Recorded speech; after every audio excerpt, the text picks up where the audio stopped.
তার তো বাংলাদেশের মানুষ নিয়ে কোনো কনসার্ন নাই। তাকে আমি প্রধানমন্ত্রী হিসেবে এখন কীভাবে মানি বলেন? হারানোর বেদনা তিনি বোঝেন, কিন্তু সেই বোঝাটা কি? তার স্বজন হারিয়েছি বিধায় বাংলাদেশের প্রত্যেকটা মায়ের বুক তাকে খালি করতে হবে, এই প্রশ্নের উত্তর তাকে দিতে হবে।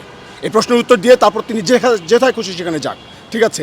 আগে আমাদের সমাধান দিয়ে তারপর তাকে যেতে হবে, নয়তো আমরা কেউ এক বিন্দু ছাড়া হচ্ছে এখন আইন শৃঙ্খলা রক্ষাকারী বাহিনী আছেন, কোনোভাবে আপনারা শিক্ষার্থীদের উপরে এবং সাধারণ মানুষের উপরে আপনারা চড়া হবেন না। যদি আপনারা হন তাহলে কিন্তু সাধারণ মানুষ তার পাল্টা জবাব খুব ভয়াবহভাবে দেবে। এবং আপনাদেরকে এটা বলছি, আপনারা কারো পা চাটা গোলাম নন, আপনারা দল কানা নন, আপনারা কেউ চাটুকারিতা করবেন না। আপনারা যদি মনে করেন আপনার বিবেকবোধ আছে, আপনারা আপনাদের দায়িত্ব থেকে ইস্তফা নেন।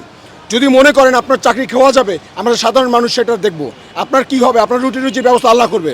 আপনার রুটি রুজির ব্যবস্থা প্রধানমন্ত্রী শেখ হাসিনা করে না, এই কথা মাথায় রেখে আপনারা কেউ কোনো মানুষের হাত দেবেন না, তাহলে এর পরিণাম খুবই ভয়াবহ হবে। এবং তাদের উদ্দেশ্যে বলতে চাই, যারা সন্ত্রাস বাহিনী আছে, যারা শিক্ষার্থীদের গায়ে হাত দিচ্ছে,